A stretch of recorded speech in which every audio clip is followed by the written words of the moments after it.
Good evening friends, कैसे आप लोग। देखिए, आप सभी के एग्ज़ाम नज़दीक है, यानी कि आपको पता है कि नवंबर में आपका एग्ज़ाम है।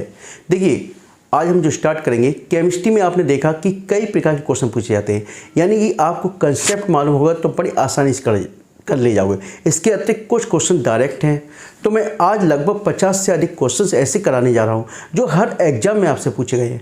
एक बार एग्ज़ाम में जाने से पहले ज़रूर इनको रिपीट करके जाइए, क्योंकि आपको मिनिमम 5 या 6 क्वेश्चन आपको इस जो 50 क्वेश्चन मैं बता रहा हूँ इसमें बड़ी आसानी से मिल जाएंगे, और कई बार रिपीट भी होते हैं क्वेश्चन। देखिए, पहले ही टॉपिक से आपका धातु कर्म।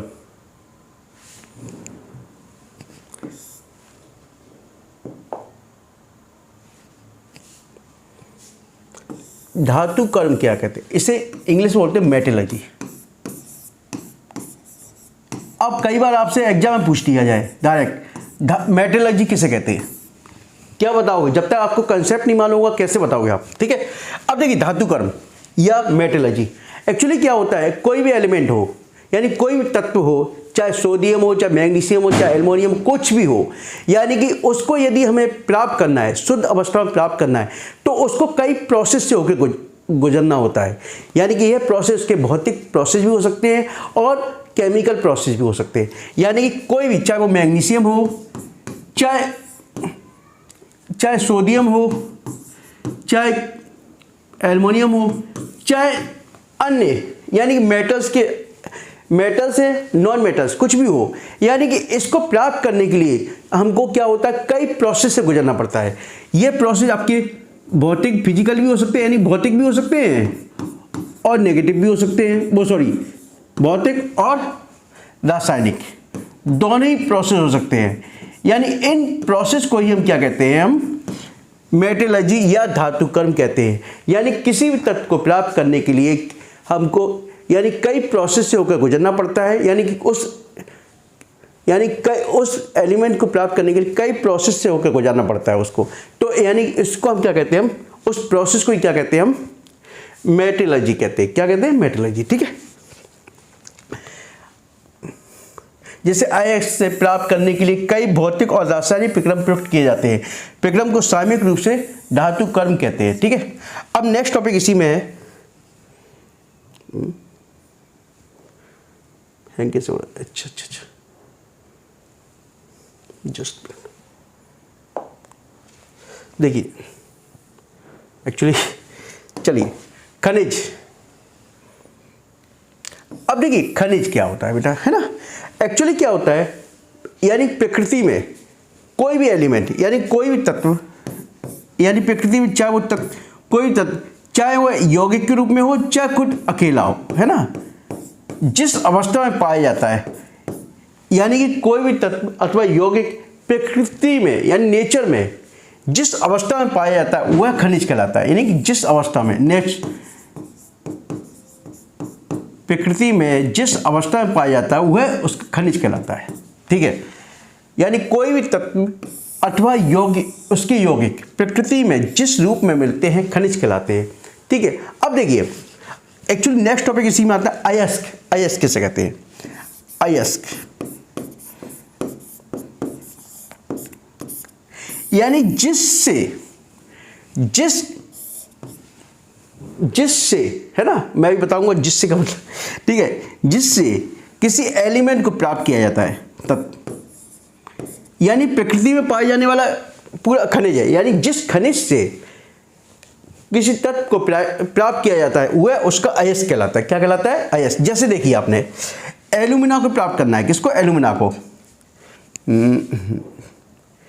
जैसे अब मैं इसको साफ कर दूं, जैसे एल्यूमिना को प्राप्त करना है, ठीक है, तो बॉक्साइट ले लिया आपने, Al2O3, ठीक है, 10H2O। अब इससे Al2O3 प्राप्त हो जाएगा, एल्यूमिना Al2O3 और H2 अलग हो जाएगा। तो यानी कि बॉक्साइट से एल्यूमिना प्राप्त हुआ, तो एल्यूमिना का अयस्क क्या होगा, बॉक्साइट। क्योंकि बॉक्साइट किससे प्राप्त हो रहा है, एल्यूमिना से, एल्यूमिना किससे प्राप्त हो रहा है? बॉक्साइट से प्राप्त हो रहा है। यानी जिस खनिज से के द्वारा कोई एलिमेंट प्राप्त होता है तो वह खनिज क्या कहलाता है? अयस्क कहलाता है उसके लिए। ठीक है, अब ये देखिए जैसे सोडियम क्लोराइड है, सोडियम क्लोराइड है, सोडियम क्लोराइड से आपको सोडियम प्राप्त होता है। क्या प्राप्त होता है? सोडियम प्राप्त होता है। तो सोडियम का अयस्क क्या हो गया? सोडियम क्लोराइड हो गया। क्या हो गया बेटा? Sodium chloride. इसी प्रकार से मैग्नीशियम क्लोराइड है MgCl2। ठीक है, इससे क्या प्राप्त हुआ?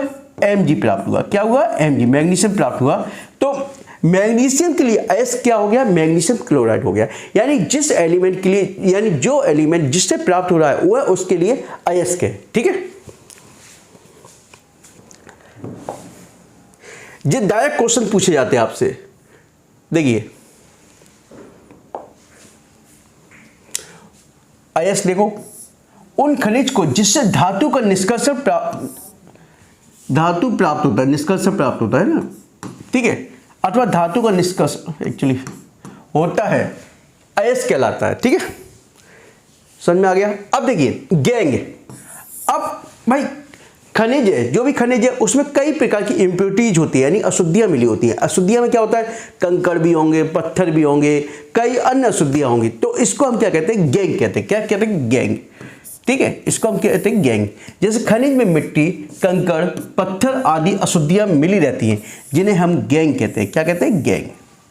ठीक है, अब नेक्स्ट, अब देखिए यदि धातुमल को समझने से पहले मैं आपको फ्लक्स बता दूं, शुद्रावक है ना। देखिए धातुमल और शुद्रावक, ठीक है, इंग्लिश में शुद्रावक को बोलते हैं फ्लक्सेस और धातुमल को बोलते हैं स्लैग। अब एक्चुअली क्या है, इसको धातुमल को समझने से पहले मुझे फ्लक्सेस बताना पड़ेगा। क्या बताना पड़ेगा? फ्लक्सेस, यानी कि इसको बोलते हैं हम शुद्रावक। ठीक है, अब देखिए कोई भी पदार्थ है, कोई पदार्थ है, अब किसी पदार्थ यानी अयस्क में कोई ऐसा पदार्थ मिला दिया जाए जिससे जो निष्कर्ष यानी जो अन्य पदार्थ बनेगा वो एक कैसे बनेगा? द्रवशील अवस्था में। कैसे? द्रवशील अवस्था में बने, जिससे कि जब यानी कि द्रवशील अवस्था में बनेगा तो उसका जो प्रोसेस होंगे, निष्कर्षण के प्रोसेस होंगे, आसानी से हो जाते हैं। तो ये देखिए क्या करते हैं हम, देखिए माना फेरस ऑक्साइड है, फेरस ऑक्साइड है। अब फेरस ऑक्साइड क्या है? अयस्क एक तरह से, या गैंग बोल दो, गैंग बोल दो या अयस्क बोल दीजिए। ठीक है, क्यों? अयस्क में भी तो अशुद्धियां होती है ना, तो गैंग। अब फेरस ऑक्साइड में क्या मिला दिया? सिलिका। क्या मिला दिया? Silica, SiO2। अब इसको बोलते हैं गालक। क्या बोलते हैं? फ्लक्सेस बोल लो, फ्लक्स या फ्लक्स बोल लीजिए, इसको फ्लक्स बोल लो। ठीक है, या शुद्रावक बोल लीजिए, फ्लक्स बोल लीजिए, ठीक है, या गालक बोल लीजिए, इसको गालक भी बोल सकते। अरे नाम समझ लो, गालक गलाने वाला, सिंपल से है, गालक मींस गलाने वाला। ठीक है, अब फेरस ऑक्साइड के साथ सिलिका मिला लिया। अब देखिए तो फेरस सिलिकेट बन गया FeSiO3, तो फेरस सिलिकेट बन गया। ठीक है, अब जो पदार्थ बना है, जो पदार्थ बना है वो क्या कहलाएगा? धातुमल, स्लैग कहलाएगा। क्या कहलाएगा? स्लैग या धातुमल। समझ में आ गया? अब आपसे एग्जाम में पूछ लिया धातुमल क्या होता है। धातुमल यानी कि गैंग और गालक का कंपोजिशन के बाद जो पदार्थ बनता है क्या कहलाता है? धातुमल कहलाता है। ठीक है, जबकि गालक क्या होता है? गालक वह पदार्थ होता है जो कि अयस्क में मिलाने पर किसी भी अन्य जो बनता है तो उसको कैसे द्रवशील अवस्था में लेके आ जाता है। ठीक है,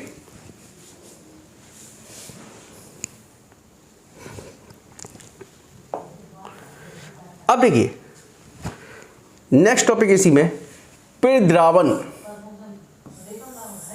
इसको इंग्लिश बोलते हैं स्मेल्टिंग, स्मेल्टिंग है ना। अब देखिए स्मेल्टिंग का मतलब क्या होता है? गलाना। किसी भी पदार्थ को पिघलाने की या गलाने की प्रक्रिया क्या कहलाती है?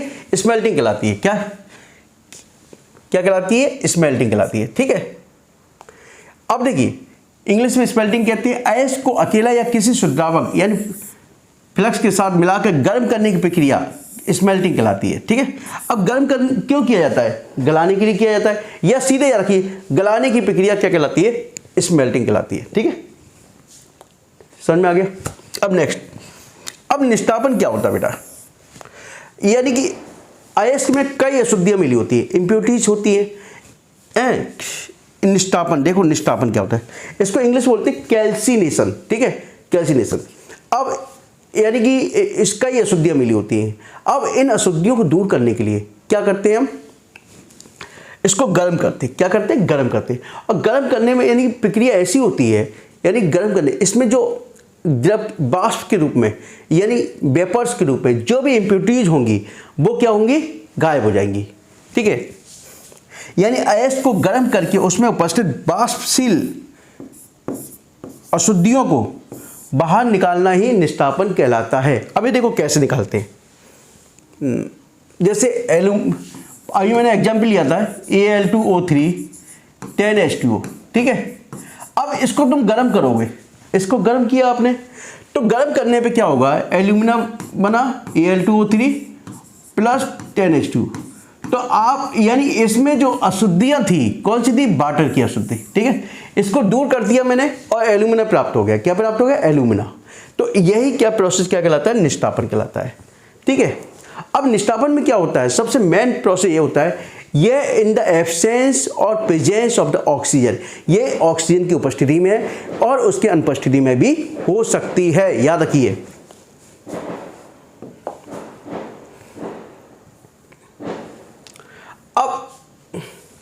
इसको बोल, नेक्स्ट टॉपिक है रोस्टिंग, या इसको बोल लो भर्जन। जारण भी कहीं लिखा होता है, भर्जन कह लो उसको भर्जन। ठीक है, भर्जन या रोस्टिंग। अब देखिए भर्जन और रोस्टिंग, रोस्टिंग में अंतर क्या होता है? रोस्टिंग में जो प्रक्रिया होती है ऑक्सीजन की उपस्थिति में होगी और ऑक्सीजन की कंट्रोल मात्रा में होगी, यानी कि ऑक्सीजन की कंट्रोलिंग करते हुए ऑक्सीजन की कंट्रोल मात्रा में उसको गर्म किया जाता है। ठीक है, और इसमें मुख्य रूप से सल्फर और आर्सेनिक की बाष्पशील अशुद्धियों को दूर किया जाता है। ठीक है, और देखिए इसमें आर्सेनिक और सल्फर और आर्सेनिक और अन्य तत्व ऑक्सीकरण हो जाए और बाष्पशील ऑक्साइड में परिवर्तित होकर बाहर निकल जाते हैं। यानी बाष्पशील पदार्थ कैसे बाहर निकल जाते हैं। ठीक है, अब इसमें एग्जाम्पल लिख लें हम कोई सा। उससे पहले क्या लेते हैं? आयरन ऑक्साइड लिया था, है ना। जैसे Q+ सल्फाइड, है ना, कि ऑक्सीजन से रिएक्शन करा दो तो Q+ ऑक्साइड बन जाएगा और प्लस SO2, यानी सल्फर की इम्प्योरिटीज आपकी जो थी वो एक गैस के रूप में निकल के बाहर हो गई, सल्फर डाइऑक्साइड। ठीक है, समझ में आ गया? यानी कि यह मुख्य रूप से आर्सेनिक और सल्फर की इम्प्योरिटीज को दूर करने के लिए किया जाता है, लेकिन इसमें मेन अंतर यह होता है कि इसमें in the presence of oxygen किया जाता है, लेकिन ऑक्सीजन की मात्रा में कैसी होगी? कंट्रोलिंग होगी। कैसी होगी? कंट्रोल में। ठीक है, निष्ठापन और रोस्टिंग में यही मेन डिफरेंस होता है। ठीक है, अब देखिए परिष्करण आपने देखा, जिसको इंग्लिश में बोलते हैं रिफाइनिंग। क्या बोलते हैं? रिफाइनिंग। अब देखिए रिफाइनिंग क्या होती है? एक पूरा प्रोसेस होता है, यानी कि जिससे किसी भी मेटल्स की या नॉन मेटल्स की, ऑयल्स की, लिक्विड की, उसकी इम्प्योरिटीज दूर की जाती है। क्या की जाती है? इम्प्योरिटीज दूर की जाती है। जैसे पेट्रोलियम प्राप्त करते हैं आप लोग, है ना, हम लोग पेट्रोलियम प्राप्त करते हैं, डीजल प्राप्त करते हैं, तो ये सब क्या है? रिफाइनिंग एक प्रोसेस होता है पूरा। क्या है? प्रक्रिया है जिससे उस एलिमेंट पे उपस्थित अशुद्धियों को दूर किया जाता है। ठीक है, अब देखिए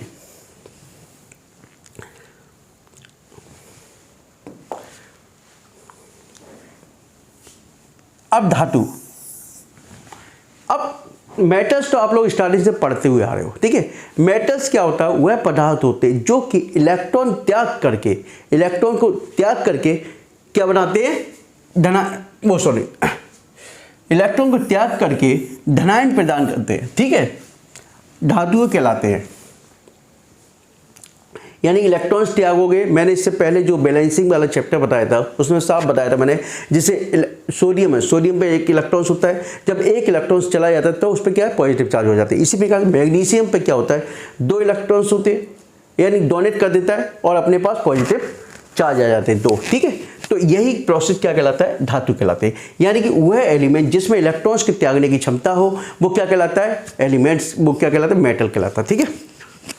अब देखिए ये क्वेश्चन कई बार पूछा है, सभी धातुओं में बाईं ओर, ठीक है, सभी धातु जो आवर्त सारणी है उसमें बाईं ओर और मध्य में स्थित है ना, और मध्य में स्थित है, ठीक है। जो बिल्कुल बाईं ओर स्थित है उन धातुओं में धात्विक गुण सर्वाधिक पाए जाते हैं। कैसे सर्वाधिक पाए जाते हैं, जैसे सोना, चांदी, लोहा आदि। यानी कि जो बाईं ओर बिल्कुल है वो उसके अंदर मेटल्स के सर्वाधिक गुण पाए जाते हैं, ठीक है। और जो मिडिल में है उनकी जो मेटल एक्टिविटी है उनकी अपेक्षा कम है, ठीक है।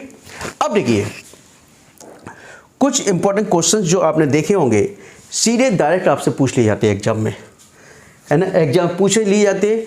ये तो अभी तक था समझाने वाला प्रोसेस, अब ये क्वेश्चन था समझाऊंगा भी, और डायरेक्ट 1 लाइनर जो होते हैं 1 नंबर के क्वेश्चंस होते हैं और सीधे क्वेश्चन पूछ लिया जाता है और आपको आंसर देना। इसमें क्वेश्चंस आपको थोड़ा याद रखना पड़ेगा, समझा मैं रहा हूँ, बस एक बार याद और रख लीजिए आप, ठीक है, समझ लीजिए, रख लीजिए। जैसे कई बार देखा हो सोडियम नाइट्रेट को क्या कहते हैं, सोडियम नाइट्रेट को चिली सॉल्ट पीटर भी कहते हैं। क्या कहते हैं, चिली सॉल्ट पीटर भी कहते हैं, याद रखिए, ठीक है। सीधे से क्वेश्चन पूछ लिया जाता है। दूसरा question sodium thiosulphate, sodium thiosulphate को हाइपो भी कहते हैं। क्या कहते हैं, हाइपो। इसका फॉर्मूला भी याद रख लीजिए, Na2H2O3 5H2O, ठीक है, ये जरूर याद रख लीजिए, Na2H2O3, ठीक है, सोडियम थायोसल्फेट, ठीक है, इसको हाइपो भी कहते हैं।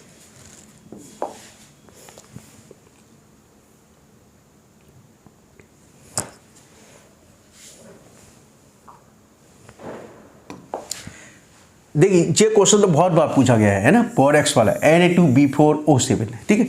सोडियम टेट्राबोरेट, सोडियम टेट्राबोरेट है ना, डेकाहाइड्रेट, डेकाहाइड्रेट को बोरेक्स या सुहागा भी कहते हैं।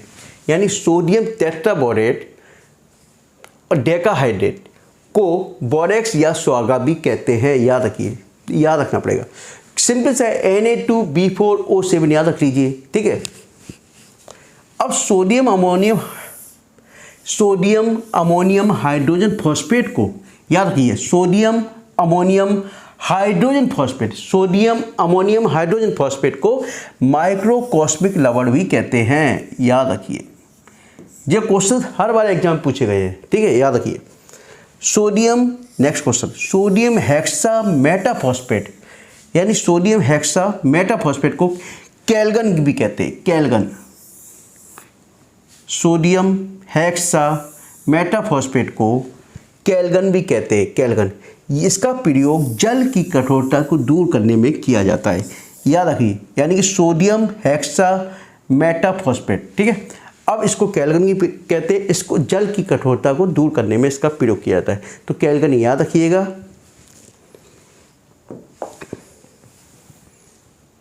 नेक्स्ट क्वेश्चन,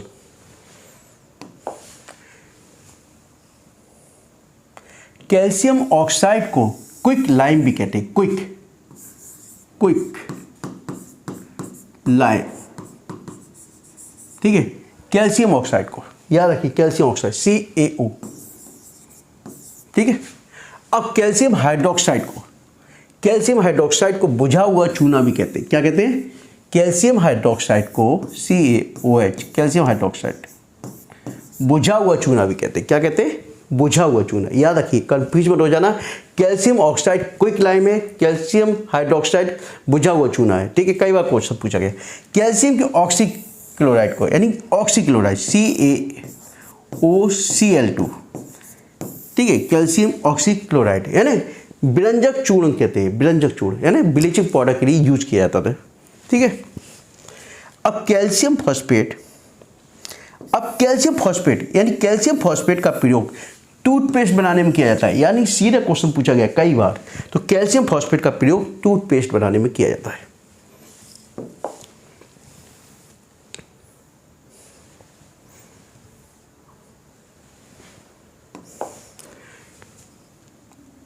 पोटेशियम पर मैग्नेट को लाल दवा भी कहते हैं। क्या कहते हैं? लाल दवा, पोटेशियम पर मैग्नेट, KMnO4। ठीक है, पोटेशियम पर मैग्नेट को लाल दवा भी कहते हैं। क्या कहते हैं? लाल दवा। ठीक है,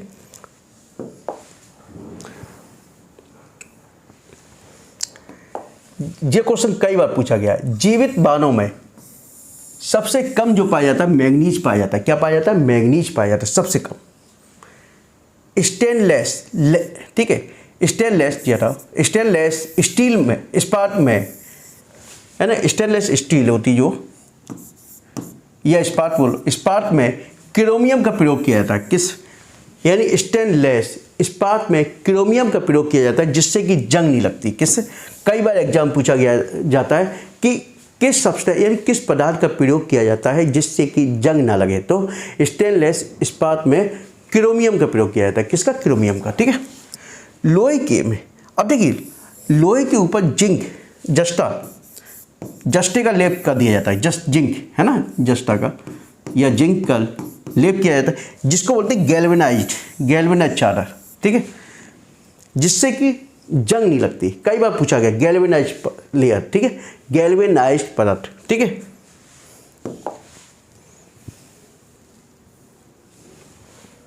नेक्स्ट क्वेश्चन, आयरन सल्फाइड को झूठा सोना भी कहा जाता है। ठीक है, या बेवकूफों का सोना भी कहा जाता है। आयरन सल्फाइड, याद रखिए, आयरन सल्फाइड को बेवकूफों का सोना अथवा झूठा सोना भी कहा जाता है। चुंबक को बनाने के लिए इस्पात का प्रयोग किया जाता है। एक्चुअली जो आजकल चुंबक बनाई जाती है उसमें लोहे की अपेक्षा इस्पात का प्रयोग किया जाता है। किसका? इस्पात का। रेजर बनाने में सबसे अधिक कार्बन युक्त इस्पात का प्रयोग किया जाता है, यानी सबसे ज़्यादा कार्बन युक्त। ठीक है, जिसमें कार्बन की मात्रा अधिक हो। ठीक है, और ये तो सभी लोग जानते होंगे, सबसे आदि मानव द्वारा, चलो मैं आगे इस ऊपर ले लेता हूं उसको। मैंने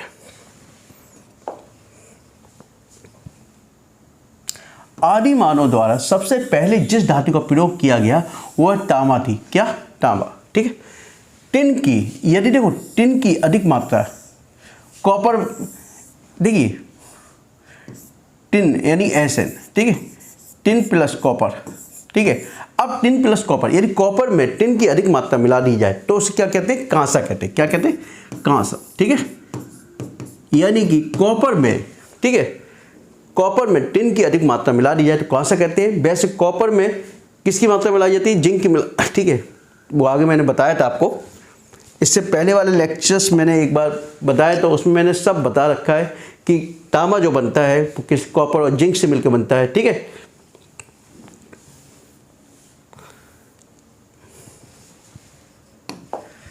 मानव शरीर में कॉपर की मात्रा अधिक मात्रा हो जाने के कारण विल्सन रोग हो जाता है। यानी मानव शरीर में कॉपर की अधिक मात्रा हो जाए, क्या हो जाए? कॉपर की अधिक मात्रा हो जाए तो विल्सन रोग हो जाता है। क्या हो जाता है? विल्सन रोग। ठीक है, जस्टा का निष्कर्ष मुख्यतः जिंक ब्लेड या जिंक सल्फाइड से किया जाता है। यानी जस्टा का निष्कर्षण जो किया जाता है जिंक ब्लेड या जिंक सल्फाइड से किया जाता है। याद रखिए, जस्टा प्रकृति में मुक्त अवस्था में नहीं पाया जाता है। जस्टा प्रकृति में मुख्य अवस्था में नहीं पाया जाता। याद रखिए, जिंक सल्फेट को सफ़ेद कशिश या सफ़ेद ठोटा, जिंक सल्फेट, ठीक है, को सफ़ेद ठोटा या सफ़ेद कशिश कहा जाता है। ठीक है,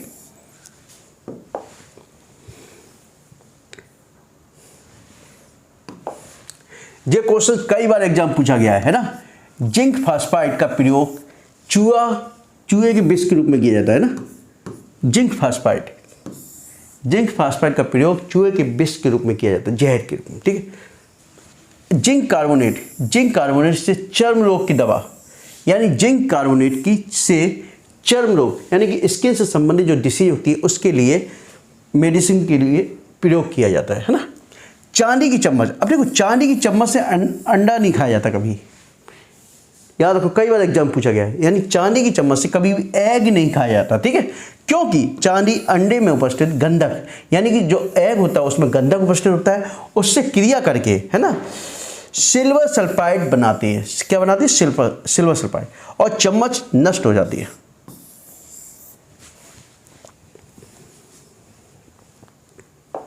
नेक्स्ट, प्लेटिनम को बाइट गोल्ड भी कहते हैं। क्या कहते हैं? White gold. ठीक है, इसे एडम उत्प्रेरक भी कहा जाता है। प्लेटिनम को बाइट गोल्ड या एडम कैटेलाइज्ड या एडम उत्प्रेरक भी कहते हैं। सोने को कठोर बनाने के लिए कॉपर का यूज किया जाता है। किसका? कॉपर का। याद रखिए, सोने को कठोर बनाने के लिए कॉपर का यूज किया जाता है। जबकि 100% जो गोल्ड होगा वो क्या होगा? 24 कैरेट का होगा।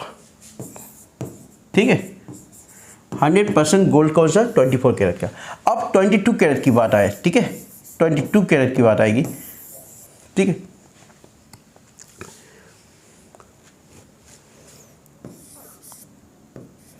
ठीक है, वो मेरे को कमेंट में लिख के बताइए 22 कैरेट का मतलब क्या होगा। ठीक है, नेक्स्ट क्वेश्चन,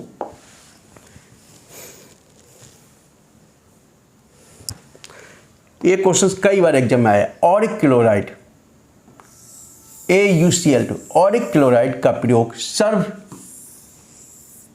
विषरोधी, यानी सर्व गलत लिखा है, वो सर्व विषरोधी,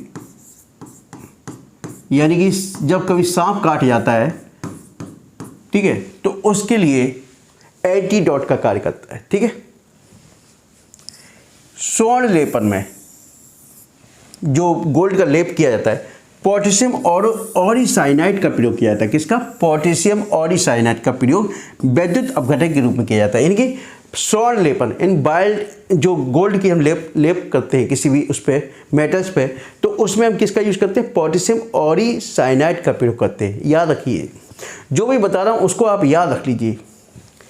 पारा का निष्कर्षण मुख्यतः शैनेवर, जो पारा प्राप्त करते हो आप, उसके लिए जो अयस्क का यानी ओर का प्रयोग करते हैं वो शैनेवार होता है। कई बार पूछा गया एग्जाम में। मर्क्यूरस क्लोराइड को कैलोमल भी कहते हैं। सीधे सीधे क्वेश्चन पूछा गया, मर्क्यूरस क्लोराइड को क्या कहा जाता है? कैलोमल कहा जाता है। याद रखिए। नेक्स्ट क्वेश्चन, मरकरी क्लोराइड, वो मर्क्यूरस था, जो मरकरी क्लोराइड को कोरोसिव सप्लीमेंट कहा जाता है। क्या? कोरोसिव सप्लीमेंट कहा जाता है। नेक्स्ट क्वेश्चन है, मर्क्यूरिक सल्फाइड को बर्मिलियन भी कहा जाता है। बर्मिलियन, सॉरी, देखिए, मर्क्यूरिक सल्फाइड को बर्मिलियन भी कहा जाता है। बर्मिलियन ऐसे लिख लीजिए। ठीक है, पारा, आप देखिए, पारा लोहे के बर्तन में रखा जाता है। पारा लोहे के बर्तन में रखा जाता है क्योंकि लोहे के बर्तन से वो क्रिया नहीं करता है। लोहे के बर्तन के साथ वो अमलगम नहीं बनाता है। क्या? अमलगम नहीं बनाता है। अमलगम का मतलब क्या होता है कि पारा जब किसी मेटल्स के साथ मिलकर कोई घोल बनाता है, क्या? घोल बनाता है, तो उसको अमलगम कहते हैं। क्या कहते हैं? घोल को अमलगम कहते हैं। या कह सकते हैं पारा जब किसी मेटल के साथ रिएक्शन करता है तो उसको हम क्या कहते हैं? अमलगम कहते हैं। ठीक है, जबकि यह पारा लोहे के बर्तन में रखा जाता है क्योंकि यह लोहे के साथ अमलगम नहीं बनाता है। ट्यूबलाइट में मरकरी की वाष्प और आर्गन गैस का प्रयोग करते हैं। किसका? मरकरी और आर्गन गैस।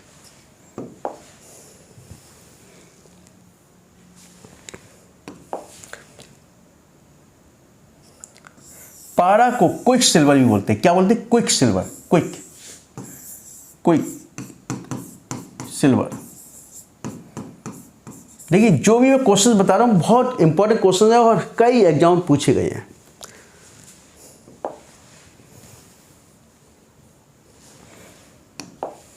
सीसा का निष्कर्षण लेड सल्फाइड या गैल्वनास किया। लेड सल्फाइड का मतलब PbS, लेड सल्फाइड या गैल्वनास से किया जाता है। ठीक है, सीसा जो है ताप का और विद्युत का कुचालक है। याद रखिए, सीसा ताप का और विद्युत का कुचालक है। ठीक है, लेड ऑक्साइड को यानी PbO को लिथार्ज भी कहते हैं, लिथार्ज, याद रखिए। लेड डाइऑक्साइड का प्रयोग दियासलाई, यानी लेड डाइऑक्साइड का प्रयोग दियासलाई में किया जाता है।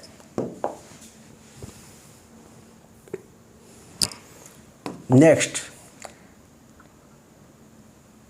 लेड एसिटेट को शुगर ऑफ लेड कहते हैं। क्या कहते हैं? शुगर ऑफ लेड, या इनऑर्गेनिक शुगर भी कहते हैं। लेड एसिटेट को शुगर ऑफ लेड या इनऑर्गेनिक शुगर भी कहते हैं। थोरियम का, अब देखिए थोरियम कई बार पूछा गया है। थोरियम का जो निष्कर्षण होता है मोनोजाइट अयस्क के द्वारा होता है ना, अयस्क।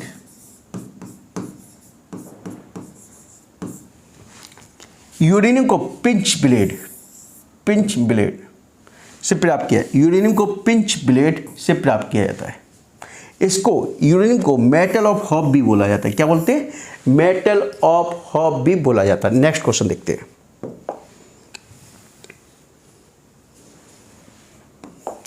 जापान के नगरों में, जो देखिए जापान में जब अटैक किया गया था, हिरोशिमा और नागासाकी पे जो बम गिरा था, उसमें प्लूटोनियम का प्रयोग किया गया था। परमाणु बम में प्लूटोनियम का प्रयोग किया गया था, याद रखिए।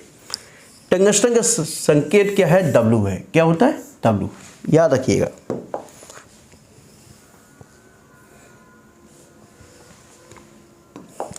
नेक्स्ट है क्वेश्चन, जिरकोनियम धातु ऑक्सीजन तथा नाइट्रोजन दोनों में जलती है, यानी जिरकोनियम मेटल जो होती है ऑक्सीजन और नाइट्रोजन दोनों में जलती है। याद रखिए, कई बार क्वेश्चन पूछा गया है, ऐसी कौन सी धातु है जो कि दोनों में जलती है, यानी ऑक्सीजन और नाइट्रोजन दोनों में जलती है। जबकि ऐसे ही पूछा जा सकता है और कि जिरकोनियम ऑक्सीजन के अतिरिक्त किन अन्य गैस के साथ, यानी किन अन्य गैस की उपस्थिति में जलती है। ठीक है। जिरकोनियम का उपयोग नाभिकीय रिएक्टर में न्यूट्रॉन को अवशोषित किए जाने में करते हैं। किस में करते हैं? न्यूट्रॉन को अवशोषित करने में, एब्जॉर्ब करने में। ठीक है। अब देखिए फ्रांसियम एक रेडियो सक्रिय द्रव धातु है। कैसी है? रेडियो सक्रिय द्रव धातु है। याद रखिए, रेडियो सक्रिय द्रव धातु है। ठीक है। स्टेनस सल्फाइड को मोसाइक गोल्ड भी कहा जाता है, यानी स्टेनस सल्फाइड को मोसाइक गोल्ड भी कहा जाता है। इस पर उपयोग पेंट में किया जाता है। ठीक है। याद रखिए, स्टेनस सल्फाइड को मोसाइक गोल्ड भी कहा जाता है।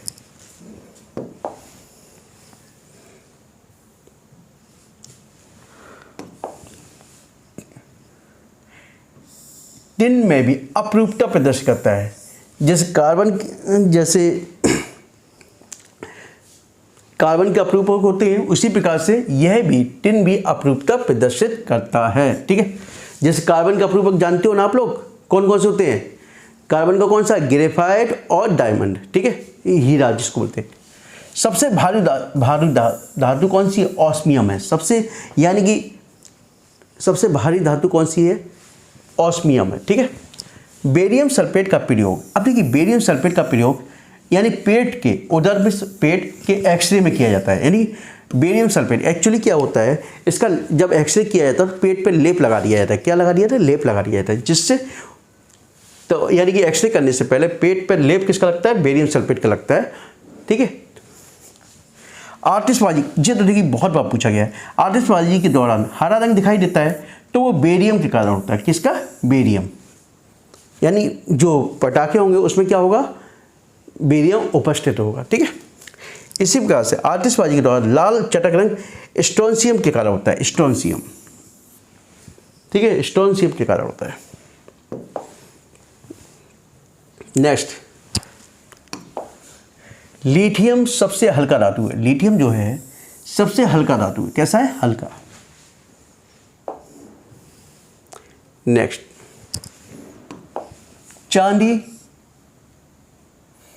चांदी, सोना, तांबा, प्लेटिनम और बिस्मिथ कम क्रियाशीलता के कारण प्रकृति में स्वतंत्र अवस्था में पाए जाते हैं। याद रख लो, चांदी, सोना, तांबा, प्लेटिनम और बिस्मथ यानी कि प्रकृति में फ्री स्टेट में पाए जाते हैं, यानी स्वतंत्र अवस्था में पाए जाते हैं। याद रख लीजिए, क्योंकि कई बार सीधे क्वेश्चन पूछ लिया जाता है, निम्नलिखित में से कौन सी धातु ऐसी जो मुक्त अवस्था में पाई जाती है या स्वतंत्र अवस्था में पाई जाती है। ठीक है। धातु में सबसे अधिक आघात वर्धनीय सोना और चांदी है। कैसी? आघात वर्धनीय जो है धातु है सबसे ज़्यादा सोना और चांदी है। ठीक है। चांदी विद्युत धारा का सर्वोत्तम चालक है। ये तो इससे पहले जो वीडियो था उसमें मैंने बताया था। ये प्याज और लहसुन की गंध उसमें उपस्थित पोटेशियम के कारण होती है। किसके? पोटेशियम। गंध, ठीक है, उसमें उपस्थित पोटेशियम के कारण होती है। कैंसर रोग के इलाज में कोबाल्ट के समस्थानिक का प्रयोग किया जाता है। किसका? कोबाल्ट के समस्थानिक। इसमें टाइट निकल धातु का अयस्क है। स्मेल्टाइट निकल धातु का अयस्क है। याद रखिए। सीधे क्वेश्चन, एक्चुअली मैंने जो क्वेश्चन उठाए वो कभी ना कभी एग्जाम में कई बार रिपीट हुए, है ना, इसलिए मैंने क्वेश्चन रखे और एक साथ इनको कवर किया। वनस्पति तेल में हाइड्रोजनीकरण के लिए निकल का प्रयोग किया जाता है। किसका? निकल का।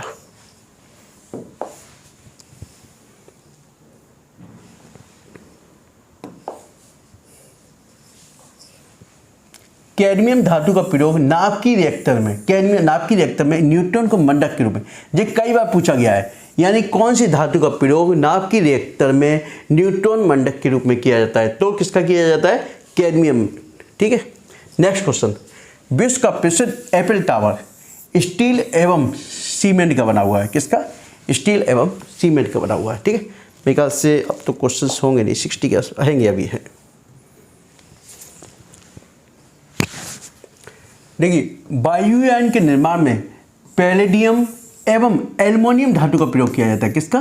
पैलेडियम एवं एल्युमिनियम धातु का प्रयोग किया जाता है। ठीक है। नेक्स्ट है साइटोक्रोम में, एक्चुअली कई बार क्वेश्चन पूछा गया है, साइटोक्रोम में कौन सी धातु होती है? तो साइटोक्रोम में लोहा उपस्थित होता है। क्या होता है? लोहा। ठीक है, याद रखिए। जियोलाइट एक पूरा प्रोसेस होता है। जब हम हार्डनेस ऑफ वाटर की स्टडी करेंगे, यानी कि जल की कठोरता के संदर्भ में, तो उसमें देखेंगे जियोलाइट पूरा एक प्रोसेस होता है जो कि जल को कोमल करने के लिए, यानी जल को मृदुल करने के लिए प्रयुक्त होता है। ठीक है। नेक्स्ट, पोटेशियम कार्बोनेट को पर्ल एसबी कहते हैं। क्या कहते हैं? Pearl ash. ठीक है, याद रखिए। ठीक, चलिए, ये लगभग क्वेश्चंस थे, बहुत इंपॉर्टेंट क्वेश्चंस थे। मैंने कई वर्षों के क्वेश्चन जो आपके एग्जाम में पूछे गए उनको मैंने स्टडी किया, उसके बाद उनको मैंने आपके सामने एक साथ कलेक्ट करके एक साथ रखा, जिससे कि आपको रिकॉल करने में दिक्कत ना हो। ये मेटल्स यानी अर्थात धातु से संबंधित क्वेश्चन थे, धातु से। एक्चुअली इसके बाद जो नेक्स्ट वीडियो लूँगा वो नॉन मेटल्स से संबंधित होंगे। और जैसा कि आपने देखा, केमिस्ट्री में कुछ क्वेश्चन डायरेक्ट पूछ लिए जाते हैं, वो कंसेप्चुअल नहीं होते, सीधे आपसे वन लाइनर यानी एक लाइन का क्वेश्चन है, और वो थोड़ा याद करने, आपकी मेमोरी बेस्ड क्वेश्चन होते हैं, जबकि कुछ क्वेश्चंस कंसेप्चुअल होते हैं। मैंने आपको बताया कि पहले कंसेप्चुअल बताया मैंने, किस प्रकार से क्वेश्चन मेटलर्जी या कैल्सिनेशंस, ठीक है, इन सब का क्वेश्चन पूछे जा सकते हैं। फ्लक्स क्या होता है, गैंग क्या होता है, और क्या होता है, ये पूछे जा सकते हैं। जबकि इसके अतिरिक्त कुछ वन लाइनर क्वेश्चंस, यानी जो आपको केवल एक बार याद रखना है, उसके बाद रिकॉल करते रहना है। चलिए, और इसके अतिरिक्त जो स्टूडेंट पहली बार मेरे चैनल को देख रहे हैं, कृपया चैनल को सब्सक्राइब कीजिए और दोस्तों के मध्य में अधिक से अधिक शेयर कीजिए। Okay, thank you, good night.